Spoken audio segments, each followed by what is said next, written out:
강건하시기를 바랍니다. 강건하시기를 바랍니다. 우리의 십자가, 우리 책임, 우리 사명, 때로는 무겁고 힘듭니다.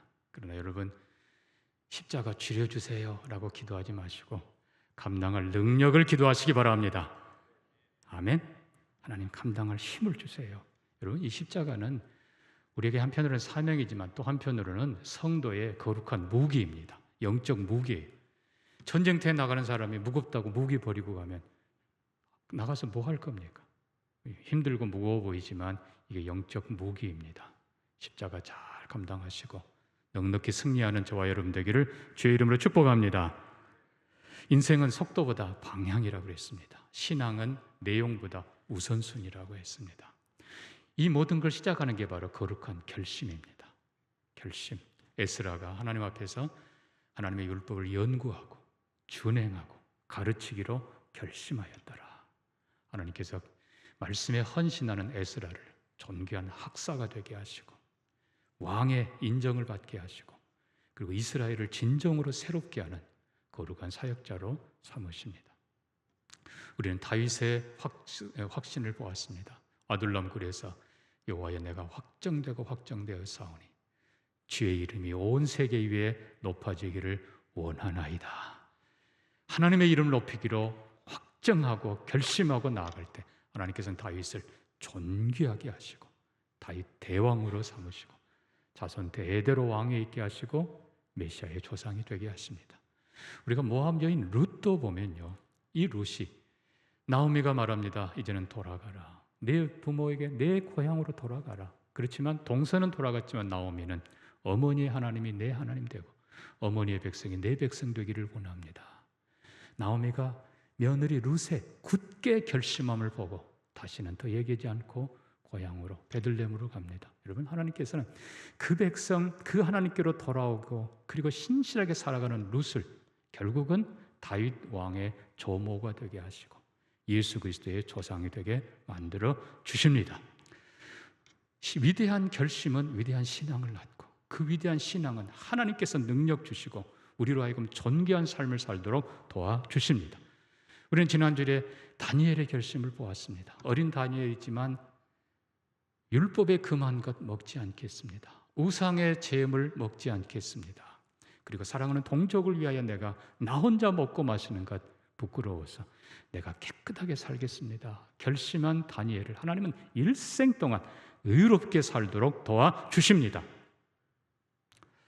여러분, 아멘 안 하기로 결심하셨습니까? 아멘 하시기를 바랍니다. 우리가 아멘 할 때 우리 하나님께서 은혜 주셔요. 아멘? 아멘. 이 다니엘의 기도, 여러분, 그 기도가 자신을 살리고 친구를 살리고 민족을 살리고 세상을 살립니다. 기도하기로 결심한 다니엘. 우리가 이 다니엘의 기도에서 한 가지 더 배워야 될 게 있습니다. 다니엘서 6장 10절을 보면 우리가 잘 아는 내용입니다. 사자굴에 들어가는 바로 그 사건. 다니엘이 그 조서에 어인이 찍힌 것을 알고도 자기 집에 돌아가 다락방에 가서 예루살렘 향해 창문을 열고 전에 하던 대로 하루 3번씩 무릎을 꿇고 하나님께 기도하고 마지막 끝에가 감사하였더라. 여러분, 전에 하던 대로 자기 앞에 생명의 위협이 다가옵니다. 그럼에도 불구하고 왕 외에 다른 어느 누구에게도 절하면 사자굴에 들어갈 것을 알면서도 다니엘은 전에 하던 대로 기도. 한편으로는 어떤 상황이 있어도 기도하기로 결심한 다니엘이 그걸 이루어가는 거지만 또 하나, 전에 하던 대로의 마지막 결론은 감사하였더라입니다. 여러분, 다니엘은 어떤 상황이 있어도 감사하기로 결단했다는 것입니다. 다니엘이 왜 요셉을 몰랐겠어요? 자기하고 비슷한 처지에 있는 요셉을 생각하면서. 여러분, 요셉이 종으로 팔려갑니다. 열심히 살았지만 결국 죄수로 감옥에 들어갑니다. 얼마나 억울하겠어요. 그럼에도 불구하고 요셉이 범죄하지 않고 하나님 바라보며 살 때 성경이 형통케 하셨더라. 결국 하나님께서 그 요셉을 총리로 세우시고 그의 형들은 요셉에게 악을 행했지만 하나님께서 그것을 선으로 바꾸신 것을 보았습니다. 이 다니엘은 요셉처럼 그렇게 선하신 하나님을 믿고 때로는 우리 눈에 보기에 악해 보이는 것까지도 하나님께서 선하게 바꿔주실 줄로 믿고 어떤 상황 속에서도 감사하기로 결심하였다는 것입니다. 사랑하는 성도 여러분, 어떤 상황이든지 하나님의 선하신 뜻이 있음을 믿고 감사하는 여러분 되기를 축복합니다. 우리가 감사할 때 하나님은 최악도 최선으로 바꿔 주십니다. 반대로 원망하고 불평할 때는 최선, 눈에 보이는 좋은 것도 하나님께서 바꿔버리십니다. 그러므로 언제나 전능하신 하나님은 우리의 결심을 통해서 일하신다는 걸 기억하면서 선한 결심하시기를 주의 이름으로 축복합니다. 오늘 우리는 신약에서 4가지 결심을 잠깐 살펴보려고 합니다. 물론 많은 결심이 있어요. 제자들이 주님 부르실 때에 배와 그리고 부모를 버려두고 예수를 따르더라. 대단한 결심들입니다. 자, 첫 번째 우리가 살펴볼 결심은 누가복음 19장에 나오는 결심입니다. 자, 누굴까요? 삭개오입니다. 삭개오가 주께 여짜오되 주여 보옵소서. 내 소유 절반을 가난한 자들에게 주겠사오며 누구의 것을 속여 빼앗았으면 내가 4갑절을 갖겠습니다. 여러분, 이 삭개오를 잘 보십시오. 말 그대로 삭개오는 세리장입니다. 한마디로 돈을 위해서 산 사람입니다. 돈. 매국노라 해도 좋다, 수돈노라 해도 좋다, 나는 돈이 최고다. 이게 삭개오의 생이었습니다. 오늘 어떻게 보면 현대인들의 삶이죠. 돈이 목적인 현대인. 그러나 여러분 기억해야 될 건 성경에서는 삭개오가 이렇게 돈 많았고 배짱 있던 사람인데 예수를 보고 싶어 했다고 했어요. 여러분, 돈이 우리의 인생에 영원한 걸 만족시키지 못합니다. 예수를 만날 때까지 목마름은 그 어떤 걸로 채워질 수도 없습니다. 삭개오가 예수를 보고 싶어서 결국은 나무 위에 올라가고 놀랍게도 예수님이 삭개오야 이름 부르십니다. 내려오라. 내가 오늘 네 집에 유하여야 되겠다. 예수를 만난 삭개오, 자기 집 물론 모시면서 어떻게 고백합니까? 바로 이 고백입니다. 주여. 여러분, 첫 번째 고백이 주여라는 고백이에요. 그동안에는 돈이 내 주였습니다. 돈이 내 주인이었어요. 그러나 삭개오가 고백합니다. 이제는 예수 그리스도 당신이 주인이십니다. 그러면서 고백하는 것, 내 소유의 절반을 가난한 자들에게 주겠습니다.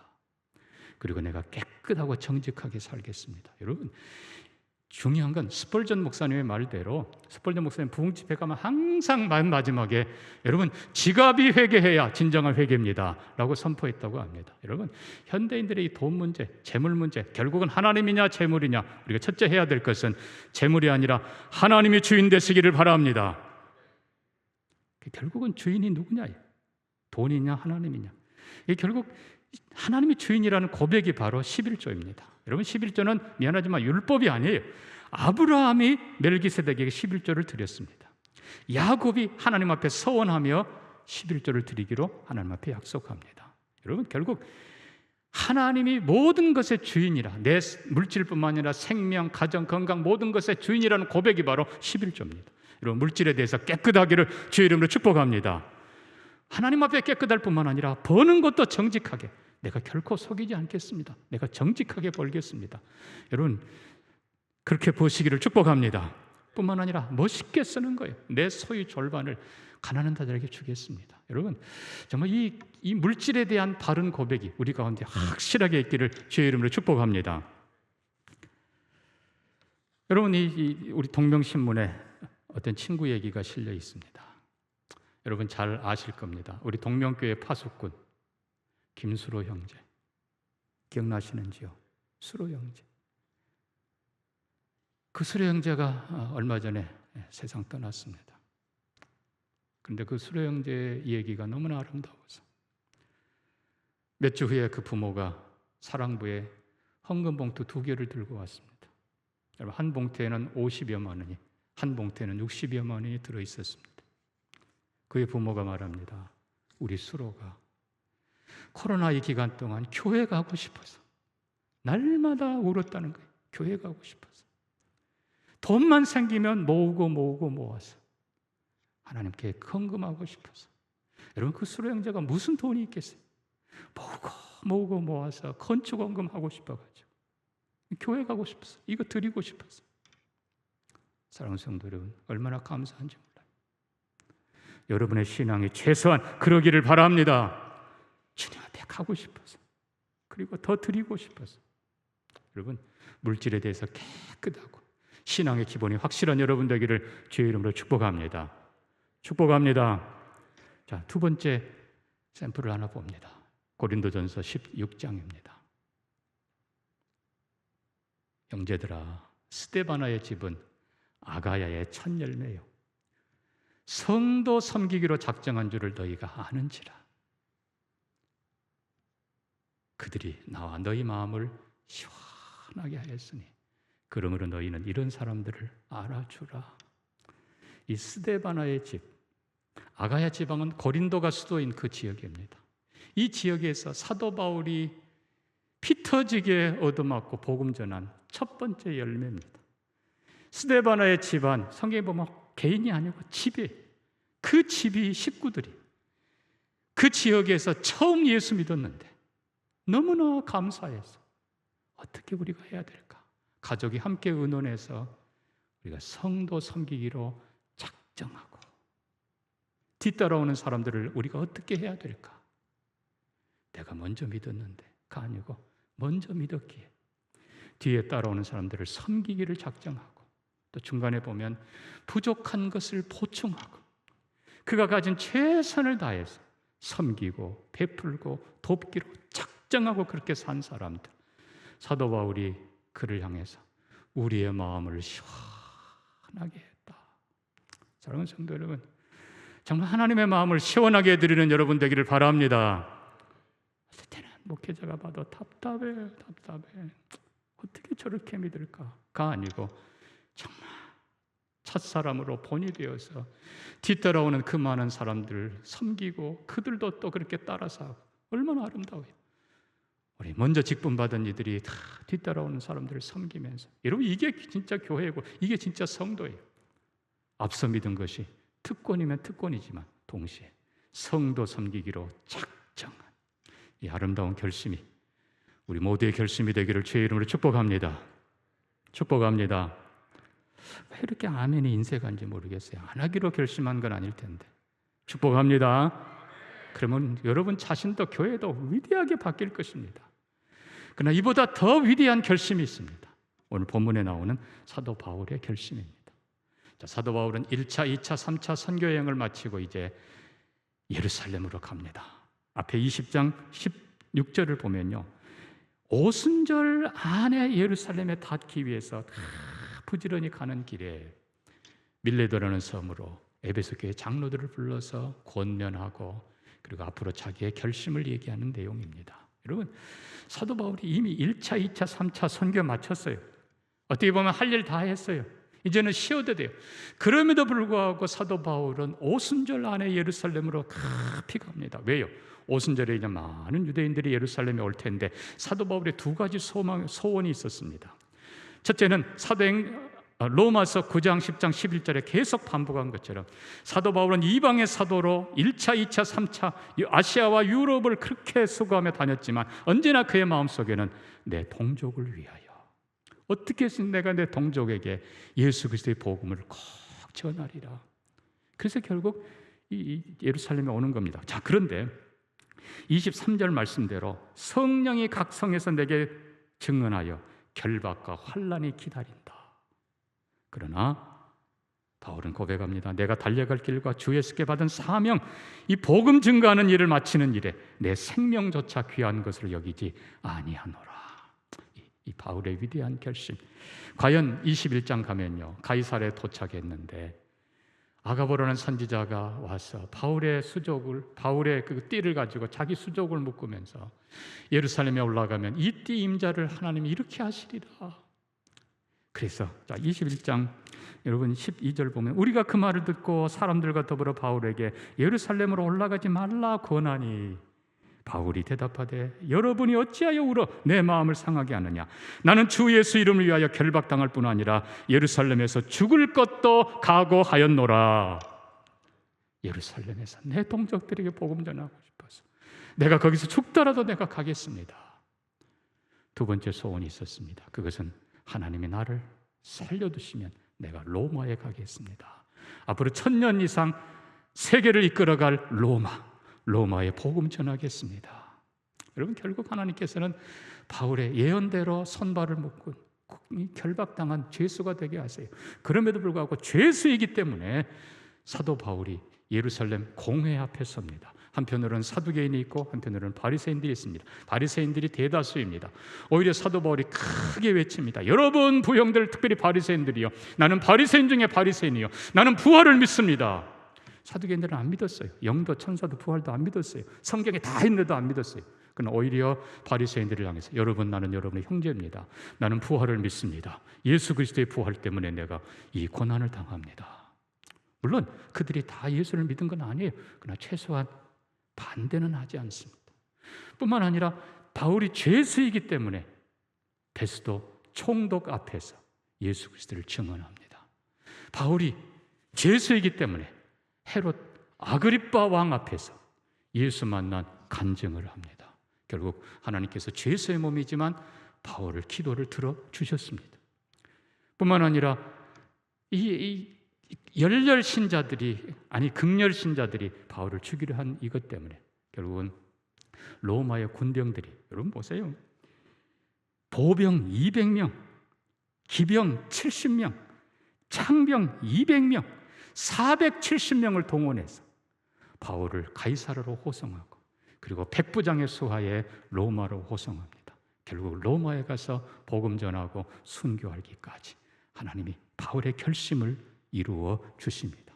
사랑하는 성도 여러분, 위대한 결심이 결국 위대한 신앙을 낳는 겁니다. 위대한 결심에 하나님은 축복하십니다. 정말 저와 우리 교회가, 우리 동명교회가, 여러분 왕대밭에 왕대나지 않습니까? 위대한 교회, 위대한 결심의 사람들이 일어서기를 주의 이름으로 축복합니다. 그러나 가장 위대한 결심이 있습니다. 누가복음 9장을 봅시다. 51절입니다.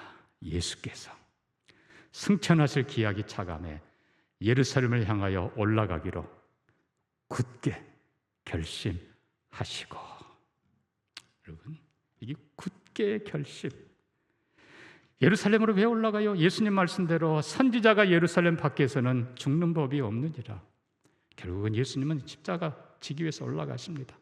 마태복음 20장 보면 보라, 내가 이제 예루살렘으로 올라가노니 서기관과 바리새인 대지상들이 나를 이방인에게 넘길 것이요 그들이 채찍질하고 침뱉고 모욕하고 그리고 십자가에 못 박으리라. 그러나 내가 사흘 만에 살아나리라. 여러분, 예수님께서 예루살렘에 올라가시기로, 이 죽음의 길입니다. 인류의 죄를 다 짊어지고 모든 저주를 받는, 이거는 상상할 수 없는 두렵고 떨리는 어마어마한 고통이요 수치고 어느 누구도 감당할 수 없는 일입니다. 그러나 성경은 말합니다. 예수께서 예루살렘에 죽으시러 가지만 자기 자신을 완전히 그 남은 피 한 방울까지 흘리러 올라가시지만 성경에 보니까 굳게 결심하시고, 이 굳게라는 이 표현이 확고한 신념, 돌이킬 수 없는 완전함, 예수님께서 그렇게 확고한 결심 가지시고 예루살렘으로 십자가지로 올라가셨습니다. 사랑하는 성도 여러분, 예수님의 이 결심 때문에 오늘 우리가 구원을 받은 것입니다. 그리고 그 예수님을 본받아서 자신을 드렸던 사도 바울의 그 헌신과 결심 때문에 오늘 우리가 복음을 누리고 있는 것입니다. 앞서 믿은 사람들의 뒷사람들을 섬기고 다음 때를 위해 최선을 다한 그 헌신 때문에 오늘 우리가 이렇게 평안하게 예수 믿고 있는 것입니다. 이제 어떻게 사시겠습니까? 이제는 우리 차례입니다. 사랑하는 성도 여러분, 깨끗하게 살기를 다짐하는 우리 모두가 되기를 바랍니다. 뭔가 주님을 위해서 값진 일을 계획하고 헌신하는 우리가 되기를 바랍니다.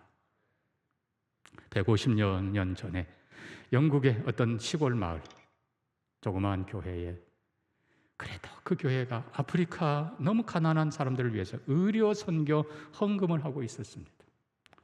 설교가 마치고 쟁반이 쭉 돕니다.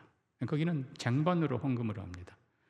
쟁반을 이제 아랫단에 갖다 놨습니다. 그랬더니 한 10살쯤 되는 꼬마아이가 걸어 나오더니 쟁반 위에 턱 앉는 거예요. 교인들이 저놈 봐라. 장로님이 나와가지고 야 내려와. 네, 이 아이가 말합니다. 저는 돈이 없어요. 그렇지만 제 몸을 아프리카를 위해서 드립니다. 그 아이가 바로 데이비드 리빙스톤입니다. 과연 그는 아프리카 선교를 위해서 목사가 되고 의사가 되고 그리고 탐험가가 되고 그리고 멋진 저널리스트가 되어서 아프리카의 오지를 다니면서 예수 그리스도를 전하고 그곳의 소식들을 영국에 전하면서 16년 후에는 영국이 최고로 추앙하는 큰 큰 사람이 됐습니다. 그가 왔을 때 그냥 여왕을 비롯해서 모두가 다 그냥 맞아줬습니다. 그러나 리빙스턴은 말합니다. 저는 제 자신을 아프리카를 위해 드리기로 결심한 사람입니다. 다시 돌아가겠습니다. 아프리카로 돌아가 또 섬깁니다. 그가 마지막 기도하던 모습으로 발견되었고 그의 옆에 일기장에 이렇게 써 있었습니다. 1873년 3월 19일 오늘은 나의 60번째 생일이다. 나의 왕, 나의 주, 나의 예수님, 지금껏 함께 하신 것 감사합니다. 오늘 나는 내 자신을 주님 앞에 한 번 더 드립니다. 사랑하는 성도 여러분, 위대한 결심만이 위대한 신앙을 낳습니다. 위대한 결심에 하나님께서는 축복하시고 역사하십니다. 우리의 신앙이 죄송하지만 하찮은 신앙 되지 않고 위대한 결심의 신앙이 되기를 주의 이름으로 부탁합니다. 하나님 아버지, 우리 안에 거룩한 소원을 주옵소서. 하나님 앞에 거룩하게 결심하게 하시고 하나님의 은혜를 보게 하시고 하나님이 쓰시는 것을 보게 하시고 우리와 우리 교회를 존귀하게 사용하여 주옵소서. 예수님 이름으로 기도합니다. 아멘.